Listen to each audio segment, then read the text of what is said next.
I tell people now, this is the greatest time in the world to start. I call it a side hustle. Keep your day job, but what are you doing when you get off at 5 o'clock? I mean, right now there are 3 million small businesses for sale in America, and a lot of people don't even know about it. There's so many opportunities, and it's never too late. If you have a dream and passion, why not? I think there's nothing worse to be on the end of our journey and be like, wow, I wish I had did that, or I wish take a chance. It's surely never too late, though. So in all the podcasts and doing some research, getting ready for this interview, what really struck me is that you have this way of showing up in life that exposes you to opportunities. You don't expect anything in return. You just choose to play or not, and then continually increase internal fulfillment. So it feels super intentional today. Is that how you think about it? And where did you discover that? And when did it happen? I'll be honest, I think reflecting on, I think even going back to my childhood with my father, who was not only a great dad, hardworking dad, led by example, but he became our scout leader, and then he was our assistant. He was never really into sports at all, but I think he helped coach because myself and my brothers were part of it, so he wanted to be part of the support system. So I think he showed up. And I'm really so proud of him. I wish he was still here to see, accomplish things together. But, there's a trail named after him in our hometown because it was an old railroad track, and he and the Boy Scouts, we converted it to a hiking trail. So he was the same way. He would just show up, had no expectation, just say, hey, I almost feel like he felt it was a civic duty to do more for the community. And I guess watching him, I thought, yeah, I think I myself owe it to other people to either lead the way, show the way, and is there really anything in return? No, not really.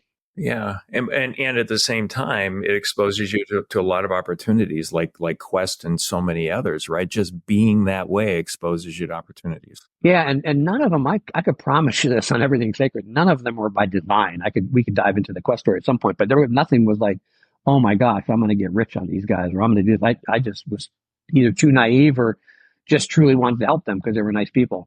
Yeah, I've always thought, so I was kicked out of the house at the beginning of my senior year in high school. So I was already financially independent by then, working as a cook and a musician.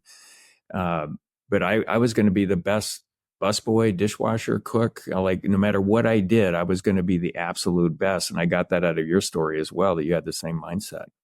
I really did. I mean, my first job was actually the A&A market. Albert and Arnold, two Italian immigrants, and I worked stocking shelves. I think I started like 13, maybe 12 or 13. And I had pride in being a stock boy. It was a little family market, and everything lined up, and I felt like God. And I remember to this day it was $3.10 was the starting wage, and it was such a family-owned business. There was an IOU book, like literally, if I got a soda, they'd mark it in the book, and I'd get paid back on Friday. But I just learned. I just want to bring value to every job I did. I think honestly, I want people to be proud of me. I mean, I ask it, or I say it, but I always want to have validation. That's one of my, if you want to call it business languages, we've heard of love languages. One of my business languages, I want to be acknowledged in some way for what I've done. Yeah, that's incredible. So I remember when I started in the restaurant business as a dishwasher at $3.65 an hour. So we're about the same age. So I remember all that. And going back to 1977 when I began, there's still about 10 of us that get together every year that work together there. That's wild. We just met last month, right? I mean, and you talk about the value of connections and community and all of that. I've experienced that. Talk about that a little bit. Why is that so darn important? And maybe even add to that, why do you think it's missing today? I think there's a lot of combination of things. I think we're now in the world of instant gratification. Gimme. And I think social media has definitely created almost a false sense of what the world is. And there's probably so many studies on this, but it's definitely the world has changed.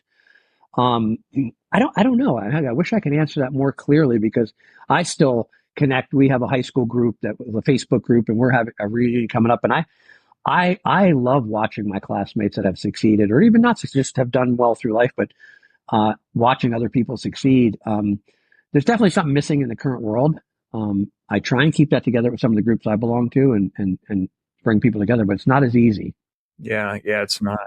So what we went through as kids, and having this work ethic and really want to be the best at what we're doing. Today, it seems like certain jobs aren't even acceptable to kids as something they would even do. And I personally think there's dignity in all work. How did Not, that happen in your experience? I mean, it's so crazy to watch from my view. it is interesting. So the other day I said to my son, I said, wow, did you see that the minimum wage is now $20 an hour in California? And he goes, yeah. He goes, people can't live on $20 an hour. I said, $20 an hour is a lot of money. In my mind, I'm processing, okay, if I'm 18 or 19, $20 an hour, I'm going to have two roommates. I'm gonna do two jobs. I mean, I thought, wow, I would make a lot. And my son was like, you gotta be kidding me, right, Dad? Like, that's a joke. So we're obviously in different spectrums of what, I was at $3.10 an hour. I was saving money. I used to go to the bank and make deposits. So I guess, and you're right. There's many jobs that are almost beneath people now. It's I don't know, crazy world. Yeah, I wonder what it would take to change that back, make creating value, make working, especially with others, which virtually every job is that way, cool again. And instead of, oh, I can't do this or that, and waiting to be impressed as opposed to leaning in. I mean, you talk about showing the value, not expecting anything in return, getting noticed, and then really great things happen from that, right? Yeah, it's almost, I don't know if it's almost too good to be true when I tell people the story. Oh, you got lucky. Oh, that was a fluke. And I go, no, it really wasn't. You could recreate this. You could follow the same path I did, become an entrepreneur, go above and beyond. Don't look at your job as just 9 to 5. And oh my God, it's 4:59. I got to get out of here. I try and open people's minds to say, listen, look what I accomplished. And honestly, I use the analogy. You've seen these charts where it shows, Colonel Sanders started at this age, and these, people started their businesses in their well into their 40s. I said, I tell people I didn't meet the founders of Quest till I was 46 years old. Most people's trajectory is already set. And so that was just a whole new opportunity. I just try and change people's mindsets that they're like, oh, well, you lucked out. It was timing. Sure, there's a certain amount of everything, but also the energy I brought, the frequency I was running at. I didn't I didn't have the vision board, but I just looked at, hey, every person I meet is an opportunity to do great things in life. Yeah, I couldn't articulate it when I was a kid, but I would create value and develop people anywhere and everywhere appropriately, responsibly, any way that I could. And it just kept exposing me to more and more opportunities. And I never kept score. A lot of people keep score, even when they say they don't. It's like, there's no hidden agreements here. I'm just doing this. And then there's all these things that exposes me to that I can take advantage of, participate in, whatever I want. And that works out really well, but it's decades of that. No wonder it works out. And I've had employees, biggest company that I founded and sold, and I sold it in 2016, had a little over 500 employees. And I would do onboarding orientations. And I've had employees say, how come these things don't just happen to me? And I remember joking at one point, yeah, my 23 overnight success story. What are you talking about? Yeah. Listen, I've always practiced since I was a kid. I made more deposits than withdrawals. And when I try, not everyone grasps the concept, but it comes back tenfold. But you're right. We've interviewed many people at Quest as we were growing, and they would come in with their resume, and we weren't big resume readers, to be honest with you, because listen, everyone's the number one graduate in their class, right? But I said, let's put the resume aside. Let's talk about you as a human being. And they would always come in and want to be the director of some department, and obviously starting at 150,000. And what really brought things in perspective, because they would sometimes call me into interviews and say, "Oh, hey Bruce, this is so and so. They're applying for the director of marketing. Do you mind telling them how long did you help us for free? Oh, 9 months. Oh, did you get paid? No." And you'd almost see a little bit of the deflated ego. But when I tell people that story, they're like, "Well, you're an idiot. Why would you work for 9 months for free?" Well, fast forward, I had equity in $1 billion company. I mean, so it doesn't always translate to people. Even when I try and break it down to them, they say they'd rather have the money right now up front. So Yeah. You know what I've noticed, Bruce? Folks that start businesses or are running businesses that are really all about, I'm only here to make money so I can get out of it and retire, whatever that looks like for them, compared to those that are, this is so much fun and I want to create value in the world. There's like a 90% difference in their chances of success between those two. Have you seen that too? 100%, 100%. Yeah, I mean, listen, I'm not don't get me wrong. I don't begrudge the person that just wants to get money and get out, but the culture's not the same. The environment's not the same, and the mindset's not the same. I mean, Ron, who founded Quest, and then we sold, then we started Legendary Foods. He wants to change the world. I mean, we're spending, let's say it's primarily his money, but we're spending $2 million a month just on cancer research that we don't advertise, that we don't talk about it, but there's so much more to give back to the world. And he says it best. Listen, the money we're able to generate from this company is able for us to do other good things in the world. It's not just about an exit, It's for us anyway. It's just being more mission based. So that's pretty incredible. So I have a question that came up as you said that. What would be different when it comes to cancer if we just really embrace the right lifestyle medicine? I think, yeah. I mean, listen, a lot of it for sure is. I mean, we all have. Listen, what I found is talking about. There's three things you talk about that everyone has. Politics, religion, nutrition. By the way, is and also medical. Like I'm a big believer that I'm sure the environment has had a lot to do where we are today. Food, environment, because cancer, all these diseases that are at the highest ever. People have celiac disease, all kinds of things. And I think obviously, yeah, lifestyle and nutrition is part of it. Um, and what we're focusing on is just what we believe. I mean, like I said, so other people may not believe in it. We're doing advanced blood testing and we're doing CO2 treatment, and we've actually had positive results with cancerous tumors on dogs that have shrunk based on just a ketogenic diet, and then we've had mice that have tumors reduced just on CO2 treatments and chambers. So, but that's our little niche. Other people may say, oh, that's all ridiculous. You should be doing this. But this is what we think this is our path, and maybe we come up with something down the road. But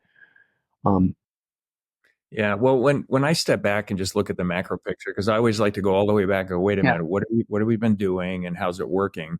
So I look at our health, agencies, NIH, CDC, FDA, et cetera, and the more money we pour into those things, it's directly proportionate to how much worse health and well-being become in the United States, right? yeah. Just speaking for this country.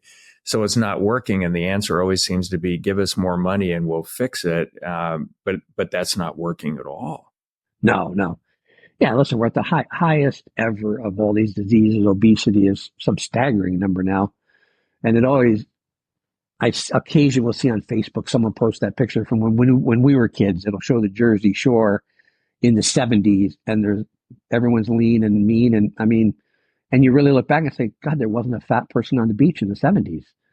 It's crazy.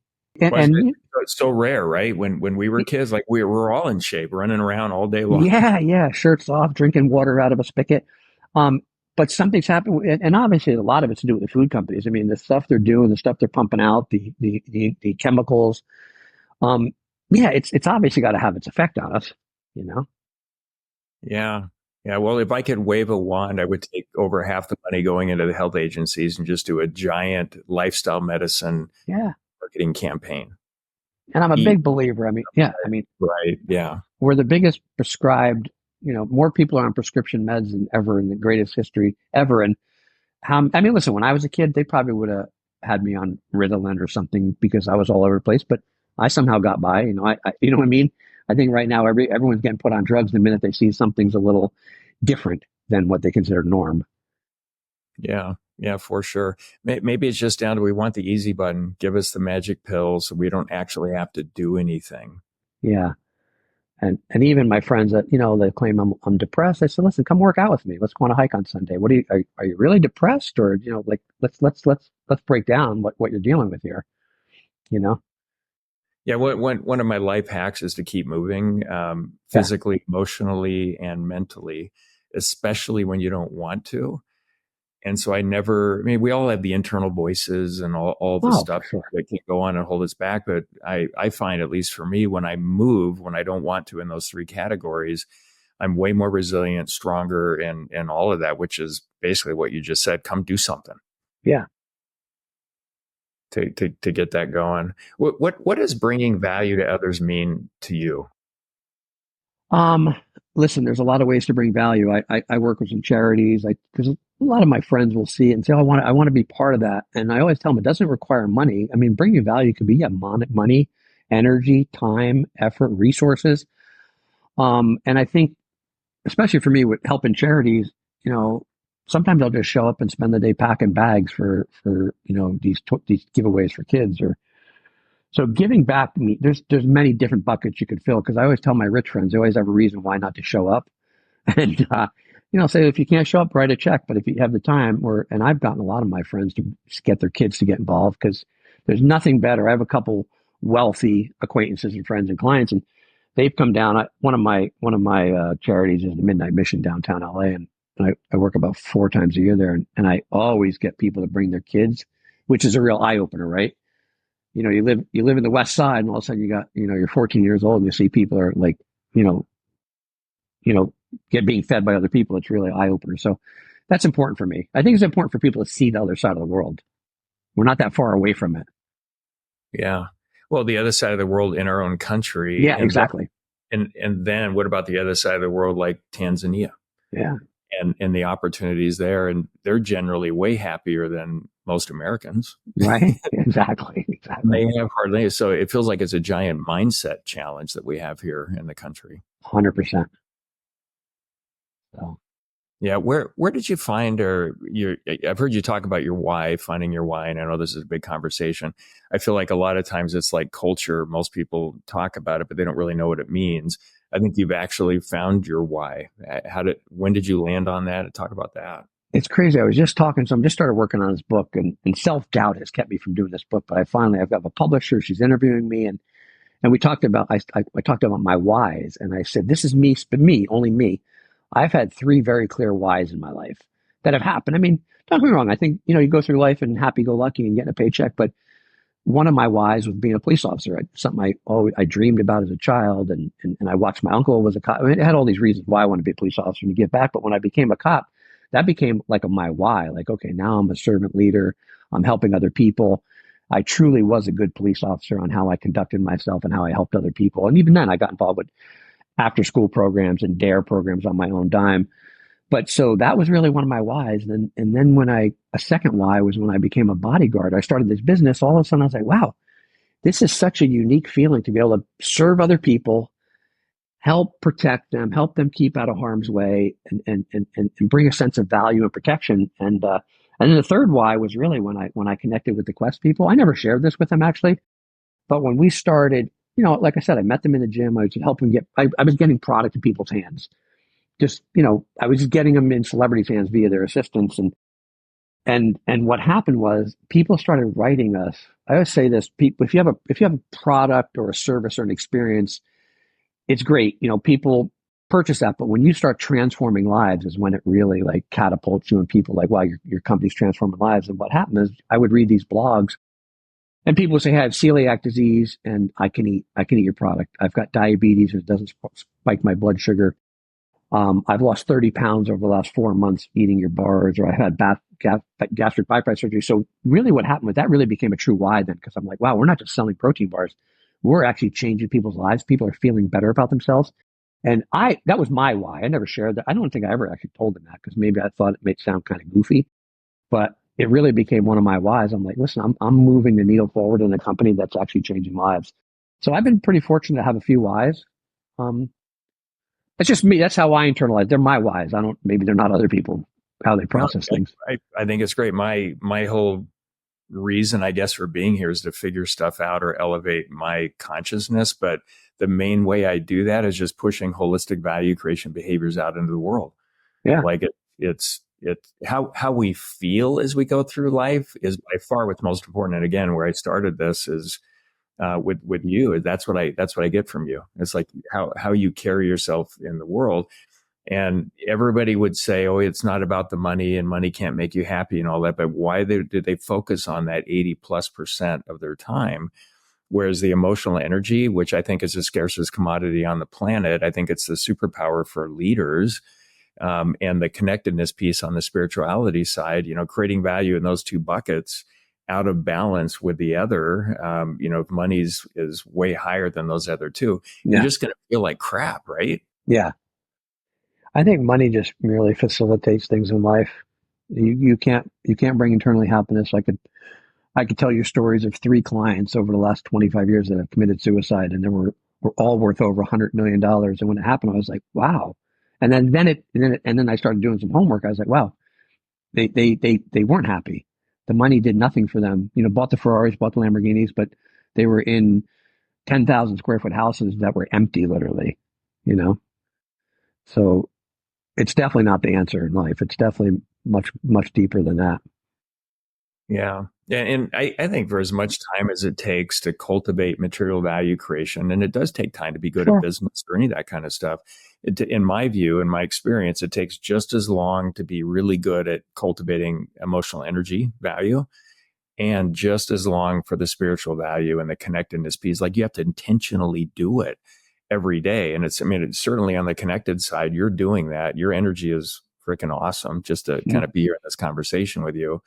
Um, but you've been intentionally cultivating relationships and connectedness for a long time.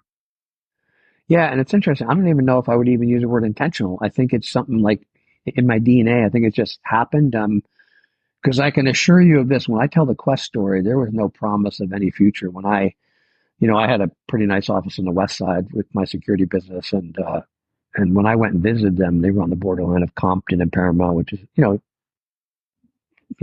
rough area pretty much. And when I remember when I visited them for the first time after I knew them for about 4 months, I walked in the office and the first thing I thought just in my brain was, wow, I wonder if they're going to be in business in some period because it was such a shanky little place in an industrial park.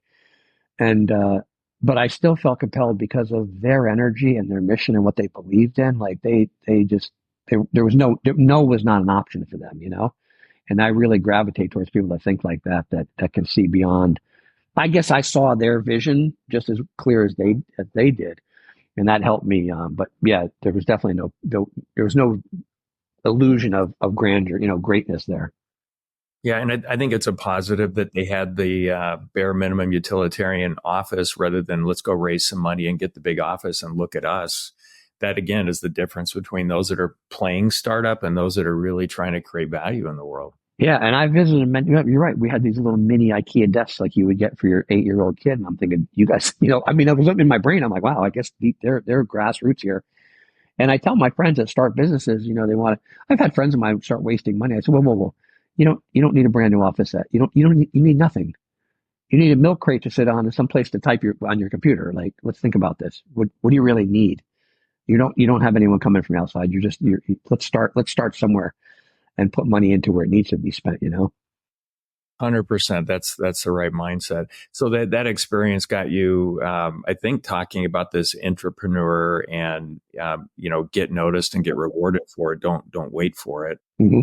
Is that where that developed for you? Those two things? For sure. Yeah. Because I just, like I said, I was just helping them get product in people's hands, and it actually was becoming quite successful. And I remember Ron, Shannon actually was making the first 13 flavors in her kitchen, and her husband Ron had the business acumen to kind of, okay, let me commercialize this. But he and I went somewhere with him. We went to Vegas for an event, and on the way back, he said, "Listen, you're bringing way more value to us than we're doing for you. Actually, we feel like we're stealing from you." And so I said, we're going to put you on the payroll starting Friday. And it was a modest salary, but he said, just keep doing your security work. Just you don't need to show up at the office. But my point to that is, he said in that conversation, listen, we have 99 problems. If you could help solve some of the problems that we have, great.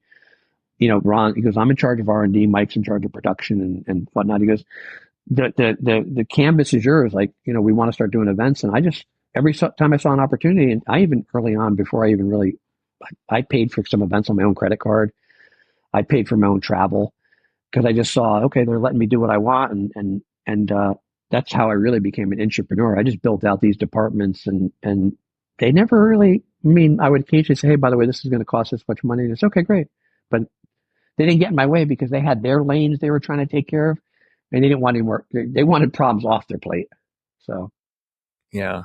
Well, you were essentially running a business within a business, and that's correct. a mindset, right? Mm-hmm. Yeah. Yeah. Like, I tell, even when I would overhear them say something like, oh, we need trash cans, I'd go to IKEA and I'd buy trash cans. There was one particular thing they were talking about. It was our second building we moved into. It was still kind of a janky building, but it looked like you would describe it as like an El Torito headquarters. It had that Spanish look, but they wanted to make a studio in the back for visitors. And they said it in conversation, and we closed down for the holidays, but like 3 days before Christmas, all the way. It was like 15-day break. And I built out the studio, and I got a carpenter to help me. I put blue carpet because we had a unique blue as our color, bought a TV, went to IKEA, bought furniture.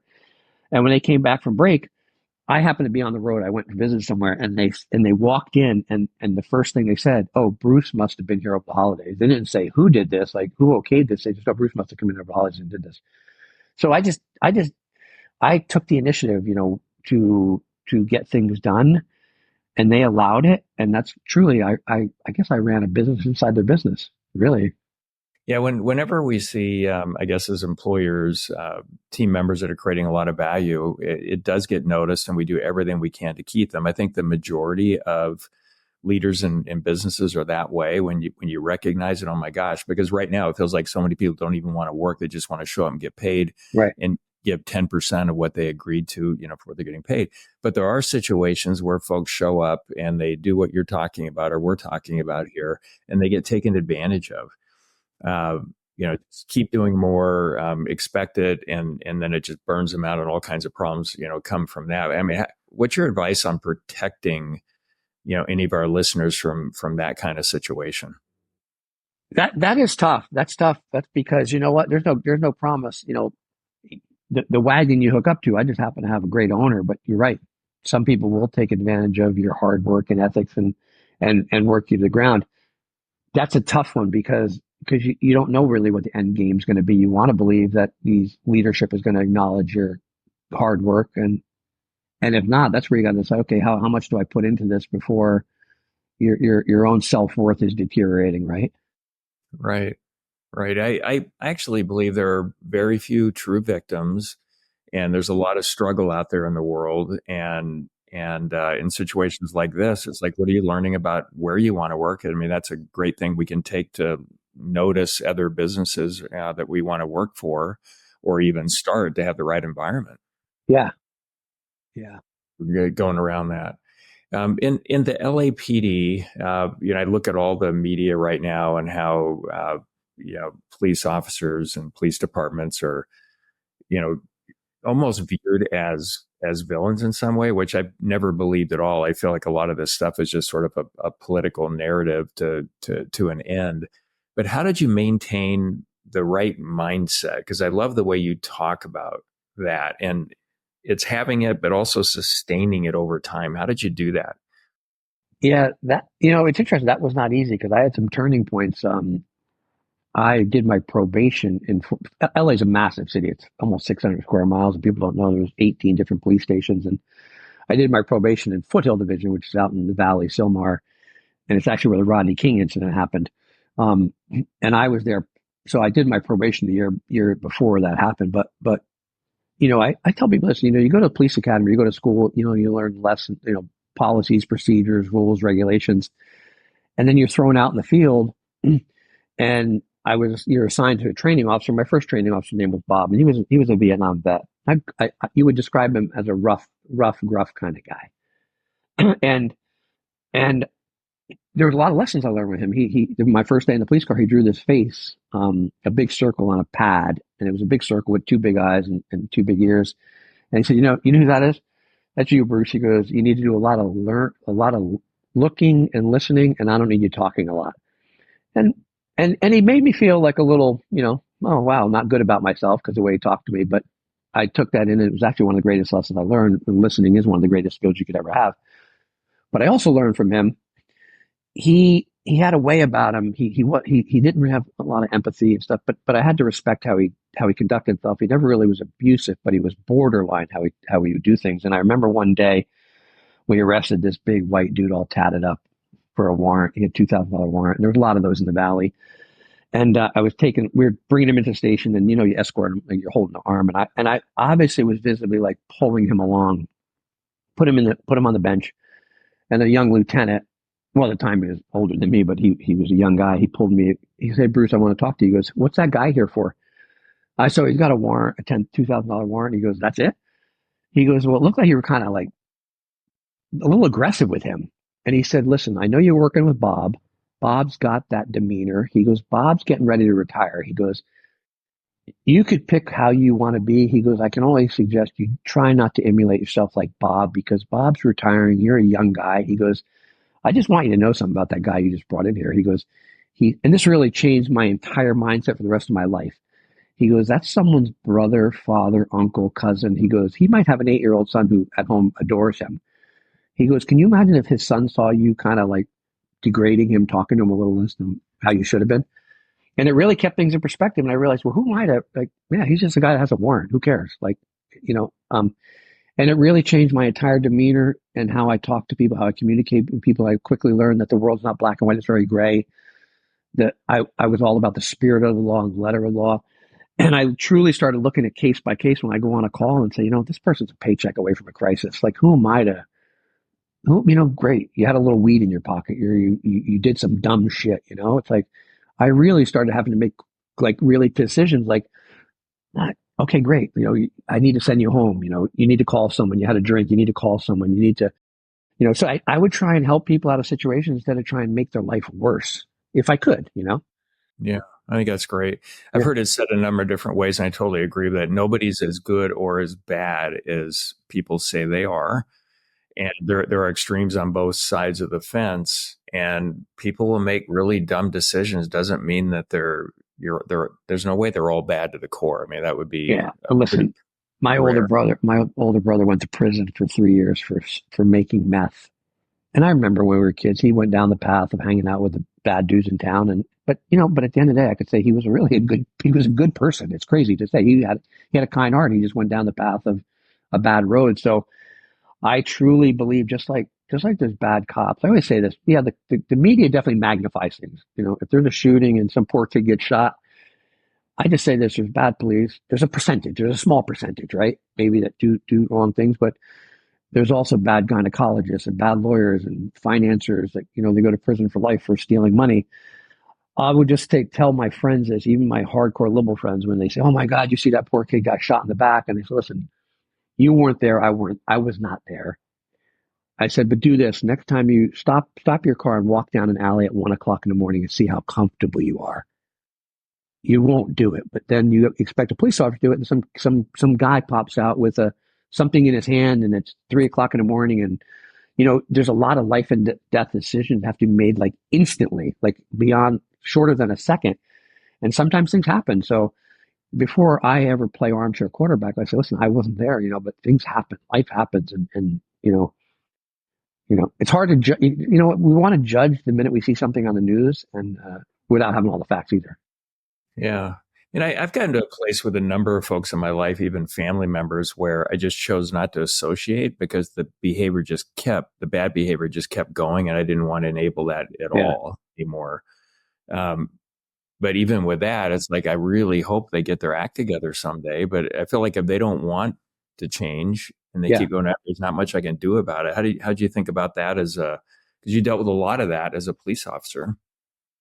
Yeah, I'm the same way. I have to I check out certain people that you can't change or you know don't want to. I mean, you know, the good news about my brother, he did his time and he got out and he actually got sober and you know lived the rest of his life kind of on the straight and narrow. You know, but not everybody gets it, and yeah, I've had to disconnect with people that don't get it, can't do it. Yeah. I guess for me, if they don't genuinely care about me and the relationship, Yeah, and they're always looking for an angle to get something, it's like, okay, I'm done with this. It's got to be mutually yeah, beneficial. Uh, caring, beneficial, value creating, whatever. Yeah, yeah, I'm the same way. There's a couple of people in my life that, and I truly say it like they see me in action. They know I try and bring value. And I have a couple of my friends, one of my best friends, I love him to death, but almost everything is transactional and he's not even aware of it. A couple of times I've brought him to events and met some really influential people. And 5 minutes into it, he's like, "Oh, here, if I could, here's what I do. Here's my business card." And I'm like, "Listen, we don't always have to make it transactional. Sometimes it's just okay to just be a good person, you know." Um, but that's someone that's not. I don't want to. I don't like aligning people because it's just about that as opposed to having a solid relationship and bringing value, you know. yeah, yeah. There's so many that I run into that say all the right stuff, and I feel like for a number of folks, their life strategy is virtue signal, score, keep, and manipulate to get. Yeah, kind of like weaponizing false morality, which I think is the most powerful weapon in recorded history. Not genuinely creating value in the world. And I've got folks like that in my life. And I just shake my head like, oh my gosh, they're completely missing the boat. And there's no way it feels good internally for them at night. No way. Yeah, yeah. No, no. You and I are on the same exact page with that. And I'm not going to try and change anyone, but I've tried to lead by example, and I think they believe they do the right thing, but clearly some don't. You know. Yeah. Lead by example and plant seeds. I think that's all we can really do. Discipline plays a big part. It seems like you're super disciplined. Were you always that way? Did you say, oh my gosh, this really works after the Marine Corps, and so I'm going to do this? How did that come about? Yeah, I think the Marine Corps changed everything. I mean, obviously, I only went in the Marine Corps because, I wanted to be a cop, and the local police chief at our 5-person department said I was too young and too immature and all these things. You need to grow up. He said it in his own kind way, but he said, listen, if you go in and he didn't even say it in the branch. He specifically said the Marine Corps because he was a former Marine Corps vet. If you go in the Marine Corps, I'll hire you the day you get out. And he shook my hand. I said, oh, I'll be back. And then, then I realized New Jersey was not as big as I thought. But my point is the discipline I learned. Yeah, I went in as a boy and I came out like a man. Just all the, you know, everything that their core values, honor, commitment, courage, all the things that they instilled in me. I really continue to carry on even to this day. Like I wake up the same time every morning and work out. And I mean, yeah, there are times where this morning actually, particularly because my training partner texted me last night saying I'm not going to make it. I have a meeting, and I thought, I literally for a moment thought, I'll sleep in. And I thought, wow, what are you thinking? Like, nothing changed. You got to still get up. But I just think there's a certain level of discipline just to get us through life. I don't know. I'm not too hardcore, but I do have some rules, some things that hold me accountable. Yeah. Well, I'm the same way. I'm not over the top with anything around exercise, but I'm super consistent every day. Last year, I went down really hard with systemic lupus and a couple other autoimmune diseases. In the first 2 months, lost 30 pounds of muscle. I could hide behind a microphone stand. You couldn't see me. It was crazy. Wow. And the pain, wildly impressive. And resisted, didn't take any drugs that were recommended from some of the doctors at Mayo and other places, just did lifestyle medicine, hyperbaric oxygen therapy, huge. I put a chamber in my gym at my own gym.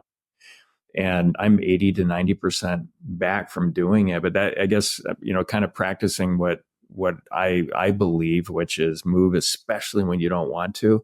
Every single day, even when it would take an hour to get out of bed because it hurt so much, I would still roll into the gym, flip around best I could, and keep moving. But when we don't want to is when we should, right? Exactly. Yeah, going through that. Purpose over pleasure sometimes. Yeah, and again, like I think I said it earlier, it just makes us more resilient, and leading by example, I think, is a really, really big thing. So. Is it ever too late to get in the game? For you, it's not. What's the advice for the listeners to, you can start at 80 if you want to. Like most I talk to say I missed the boat. That's a common thing. Yeah. I'm a prime example. Like I said, I met the founders at 46 years old. If I had a resume and I just went and applied for a job there, they would never even talk to me. But it's never too late. And I tell people now, this is the greatest time in the world to start. I call it a side hustle. Keep your day job. But what are you doing when you get off at 5:00? I mean, my daughter's a nurse. And I said, you got to start doing this. Do like this home care service where you do like the IV treatments or whatever. My son's a contractor. I said, I'll help you. Right now, there are 3 million small businesses for sale in America. And a lot of people don't even know about it. There's websites you can find them where people our age, boomers, are getting out of business, and some of them are just closing their doors because they don't have anyone to sell it to or pass. I said, there's so many opportunities. So even if you have a day job, hey, you've always wanted to, I mean, to me, like, it's crazy, like dry cleaners or laundromats, or there's certain businesses that are just cash flow. That doesn't mean you can't have a side hustle. It doesn't mean you can't invest with a group of friends. There's so many opportunities, and it's never too late. I think, there's so many ways to get funding, and if you have a dream and passion, why not? I mean, I think there's nothing worse to be on the end of our journey and be like, wow, I wish I had did that, or I wish I, take a chance. It's surely never too late, though. I mean, Colonel Sanders is probably the best example, I think, out of all the names I think of that were up there in years. Yeah, that's probably the best known example for sure. And I've heard you say it's easy to start a business coming out of the military. I think I fully know what you mean by that, but talk about that. Yeah, I think because you already have some structure, some guidance, some discipline, and I'm just, so you take all that. I mean, now, God, I wish the opportunity. I'm gonna say wish because that's silly because I really don't. But when I got out of the Marine Corps, I don't necessarily know all those opportunities were there, or they weren't as clear because they weren't maybe on social media, and there was no website to say there's 3 million businesses for sale. But it's a great it for me. The military paid my all the work ethic and all the discipline I had was made it much easier when I decided to start the security business. Okay, I already have the training because I did it in the Marine Corps. I already know the basics. I said, okay, well, what's it take to start a business? And I went online and okay, I need to take a test and I need to have an insurance policy. And okay, so it's it's just to me it definitely helped me with the structure of how to do things because everything in the Marine Corps, set up policies, procedures, and the same thing with LAP for the most part. Yeah. Yeah. In the 7, soon to be 8 companies that I've started from scratch, I've hired thousands of people, and hands down, by far, the most productive, disciplined, wanting to create value team members I've ever added came out of the military, like 100% Yeah, around that's my experience. that's great. Yeah. And uh, I've heard that when people come out of the military, their struggle is finding purpose.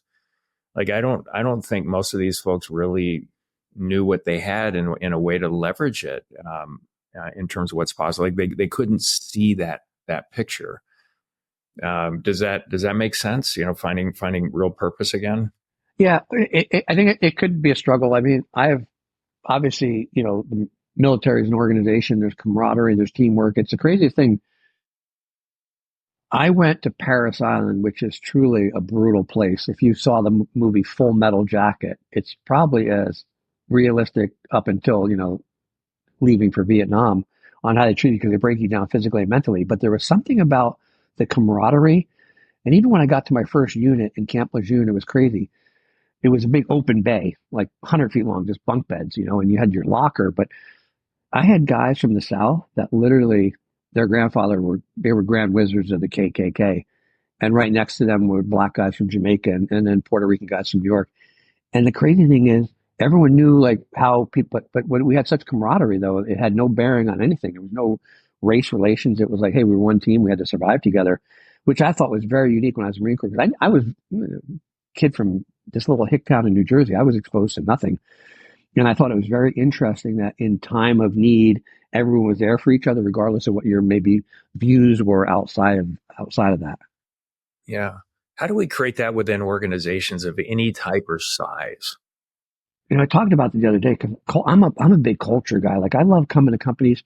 Culture is not something that just it's not some mystical. It doesn't just happen. I was talking to a CEO the other day who thought he had a great culture, and I hung out with him for a day. He's becoming a friend of mine, and I said, man, I'll call him Bob. I said, Bob, you believe you have a great culture because you have a really cool break room and you have great snacks for your employees.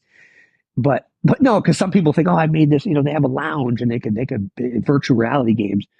I said, but you realize something. Your COO has a closed door with his blind shut. Your HR director, her door shut. Yes, and even you claim you have an open door policy, but when you go down, I told him, and he laughed. I said, when you walk down the hall to go to your office, it's like the movie The Shining, where you're like you think someone because you have an executive assistant who I described as Cruella DeVille. Like she's just gonna and he laughed. He goes, "Are you serious?" I go, "Bob, I talked to your employees. You see your doors open, but you can't go down that corridor because she's going to stop you and say, 'What do you need?'" And he goes, "Wow, is it that bad?" I go, "I'm just telling you right now. I sense it." So when people, there's nothing greater than having a good culture, and I had the really good fortune of meeting Tony Hsieh, who started Zappos and wrote a book called Delivering Happiness. I spent the day with him, I got so many takeaways that when I went back to Quest, I put all this cool stuff on the walls. I made the Wow Factory, Delivering Happiness. We had all the core values. And it was Quest became, when you have a good culture, when 5 o'clock rolls around and people aren't leaving, and 7 o'clock's rolling around, you're like, oh shit, we got to order food because people are still working. And but also it's no magical, it's not a wand. It's something that just happens based on how I think people are treated. how they feel about themselves, their self-worth, are they appreciated? And I tell people, listen, I don't care if you the founder of the company, there's nothing wrong going out and sitting in a cubicle with the guys or the women, whatever level customer service. Hey, what are we doing wrong? What are we doing right? What can I do to help? Can I get on the phone with you guys? And I would love to hear what the customer is saying about our company. And sometimes people think it's so beneath them, but just do that once a week for an hour. They'll be like, oh my God, Bob came out and hung out with us. Wow. Yeah, those connections, the strength of the community, the team members, that's like literally everything. So how could it be beneath you? It's amazing how leaders need to do a survey to see if they have a good culture. And if they run the 12 questions or whatever other, and it says they don't have a best friend at work, what do they do? Start a best friend at work program? It's like you either do or you don't. And, and you have this thing in place. So culture wildly important. Uh, some of the things that I've done in the past. One of my businesses, I put a 10,000 square foot gym in. Told the employees, if you train 2 days a week for an entire month, we'll pay 100% of the health insurance premium the following month. If not, you pay 20%, we pay 80%. And if you bring your family members, we'll put even more money in your paycheck.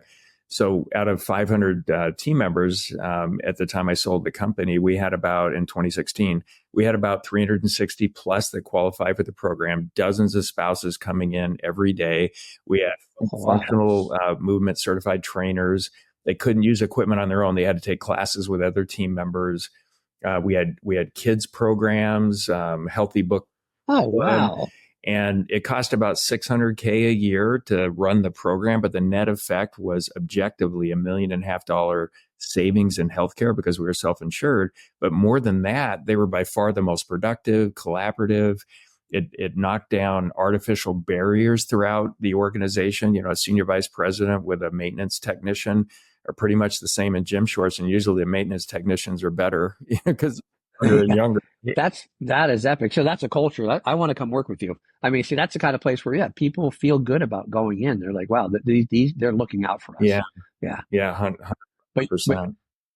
but you're right about the surveys, because towards the end of Quest, we did an internal anonymous survey because things were starting to everyone started having different beliefs, and, as money came in. And I'll be honest, the survey was shocking. I sat down with Ron, and it was like, people were so visceral about, hey, yeah, we don't really care for this person, and the reasons why. And we're like, wow, like we were so oblivious to it because we were growing so fast, and we had to call everyone in and say, listen, man, we got to go back to day one. Like, these people are, from the janitor to the receptionist, is making us successful, and they're saying we're losing sight of that. We're not even respectful to them. Not we. And I say we because I'm part of that. So I can't say I wasn't, because I'm just as accountable, right? If you want to talk about extreme ownership, if there's a problem in the company, I'm just as responsible as everybody. So yeah, you got to really walk that fine line on what you believe is bringing value to your employees. Well, in how you look at it, I've had leaders over the years say this person or that person will never be more than this. And I say, that's interesting. You can't work here anymore as a leader, and you need to go. And my belief, everything we do is creating for an organization a value creation machine. Every position we have is critical, or why would we even have it? And so, the receptionist, you can call that person the ambassador of first impressions. You can call maintenance techs ambassadors of second impressions, whatever it is. But they're all critical, and they all can do what anybody else did in the organization. Some of them can do it in half the time. Some of them might take 300 years, but they all have that potential. And I think that's a much healthier mindset. It's a value creation machine. Let's treat everybody like they have limitless potential there. We used to always tell people in interviews, we're looking for the next CEO, but if you want to start as an employee, that's cool, but maybe you will be the next CEO. And always put that in our brain, because you're right. I'll give an example. There was a young lady who was actually an intern, and it's interesting what happened at Quest, because people would follow me on social media, or they'd see me on Monday morning after I just came. And I traveled 40 weekends a year for 4 years straight. And I was always at an event. It didn't matter, an event, CrossFit game, bodybuilding event, the Grammys, the Golden Globes. I just built these relationships, and people would be like, oh my God, it's amazing. I'd love to go hang out with you, or can I come work with you this weekend? Sure. And as soon as I said, I'm meeting Saturday morning, I'm leaving for San Diego. Oh, it's my boyfriend's birthday. It's my, there was always a reason why they didn't, which is cool. I never pressured anyone. It wasn't part of their job responsibility. But one young lady was an intern, and she came to me and said, Bruce, I hear really good things about what you're doing. Could I join you? And I said, yeah, tomorrow I'm going to this event. It was just in LA here. It was a movie premiere. And she showed up. And then I had another event and she showed up and she kept showing up and it was all on her time and it was her dime because she wasn't even getting paid at the time. And fast forward, out of all the people, no one ever took advantage of the opportunity I offered. She went on and became the CMO of a food company, which went public. And she rang the bell in New York City. And she's now a multimillionaire. And I will occasionally, it's kind of emotional to talk about. She would sometimes text me and say, hey, thanks for showing me the way. I didn't do anything. I said, here's an opportunity. You want to come hang out? But she looked at it as like, wow, someone's allowing me. I would just showed them, you know what I mean? And she saw what could come of that. And I'm like, it's amazing where she went. But no one else, there was always a reason why someone didn't want to or couldn't, you know? Yeah, to me, that means the most. I've got dozens of leaders that have gone on to run other companies, take big positions, be wildly successful. And it's like, oh my gosh, I got to be part of that journey with them. Like we did this Right. developmental journey together. Yeah, we talked about it just recently because we're trying to do a Quest reunion at Ron has this ranch out in Bell and where people are now, and some of them have gone on to do great things, you know? Yeah, It's kind of cool. It's kind of cool to see because you're like, wait, that guy was just an intern. And yeah, yeah. That's so incredible. Why do you think so many CEOs completely miss it? They say this is what's going on in my business, but I don't. And I've got one, for me, a hilarious example where the CEO says meetings in our company are just absolutely amazing, and that's one of the things that I do with my team is help companies create value faster. And meetings are part of that. And then it was literally the next day the employees bought him a book, and I forget the exact title, but it was something like "Why Meetings Suck in This Organization." So why do you think they miss it? you know what? I think they're breathing different air sometimes at the elevation they're sitting because I see it every day. And God bless them, but I'm like, sometimes you got to remember where you started. And I don't know how it happened somewhere along the life cycle of growth where they lose sight of this. And you're right. Oh my God, I love it. Everyone loved it. Everyone was so happy. And I go, I don't think they were. Like, I don't think they were. But I don't know. I wish I knew more about the psychology of how it happens because at some point they all started somewhere. I mean, unless their dad, gifted them the company. I just don't know. I don't know why it happens. And when it happens, it's pretty tragic because people don't stay. They're not loyal. I love that CEO. I can tell you a couple of stories. Like I said, you can't really always pick the train you hook up to, the wagon you hook up to, but one of my friends had it was a pretty successful food company, and it wasn't huge, but he sold it for $100 million, which is a big number. And he said my greatest day was I had 33 employees. The next day, every one of them was a millionaire. I said, a million? He goes, the receptionist got $1 million+. He goes, and then scaled up, obviously, to my C-level guys. But he goes, that was the greatest joy in my life. So that was a CEO that I'm like, I even said to him, I said, you want to start another company? I mean, I'll bring in 30 people that would love to work with you. So, I yeah, love that. Well, I think the reason it happens is because they're spending vast majority of the time intentionally cultivating material value creation, which is important, but they're not intentionally creating emotional energy value and spiritual or connected value. If they did that, how it feels, it would be so different for them. I used to have a policy, Bruce, where, and I still do in my businesses, if you let somebody go, as the leader that they reported to, you have to follow them for at least a year after they leave. You have to call them, how's it going? What's going on? And it makes it's a good thing to do just as a human, but it's also a great thing to do for the business because with social media they could be really disgruntled and they could do all kinds of things. And I would yeah, say that I don't care where they're at, hundreds of employees, if they're really disgruntled, give them to me and I'll follow them. And, the first couple of phone calls are yelling at me. And it's like, I know it wasn't the right culture. How's it going now? Where those individuals would go work for American Airlines or other aircraft operators and start sending us work. But if I didn't follow them or we didn't do it, so that is truly just a piece of intentionally cultivating the spiritual value piece of it. That makes sense? that's really smart. Oh, that's so genius. Yeah, if you don't mind, I might take I that. think you take all this, make it yours, man. No, that's incredible. That's incredible. Yeah. Wow. Yeah. One last question, and then we got to Yeah. kind of wrap up here. You work with a number of companies. You're doing this work. You work with leadership teams. Usually they're capable and understanding what the market is, and here's how you manage things and use resources properly. What's typically the biggest piece that they're missing that causes them to create more value because you've interacted with them? I just like to show people, obviously, the thing that about making more deposits when it draws is one of my main things, and the people don't always understand that. But even as a C-level person, as a CEO, make more deposits with your employees and your staff and your customers. It's not always about the transactional thing. And then also the cultural piece. I'm really big on like building a solid culture and informing them in a kind way. You don't want to hurt anyone's feelings, but like you said, some of these people are oblivious to what's going on at that altitude. And that's the value I bring, because I like, I've had CEOs come spend the day with me and, hey, let's go work out, let's go visit your office, let's see what's going on. And by the end of the day, like, wow, I didn't realize that. I didn't realize my shortcomings, you know? Well, most organizations I interact with, and I have worked with hundreds of organizations, thousands of leaders, most miss it. 80% miss the value of doing what you just said right there. If, thinking back to this conversation we've had, I've really enjoyed it. You've actually elevated my emotional energy because of just how you show up. And so thank you. I appreciate it. Is there one big takeaway from this conversation that sticks out for you? Yeah, I've actually learned quite a bit from you. Okay. I can't say my energy is always the highest. I try to, but it definitely, people feel your energy. And when you're connecting with people, even on a bad day, I'm always conscious about bringing that energy to the table. Okay. Well, because people look for that, and especially when you're, say, younger, it doesn't matter the age. I think some people need guidance and leadership, and I think it's important to show them that you're always in it to win it, even on a day you're not. You know what I mean? Yeah. Or you exude there's always a way forward, and I love that. So I try to do that too. Yeah. I had a good time. I appreciate our time together. Yeah. If our listeners want to learn more about the work you're doing, where can they go, Bruce?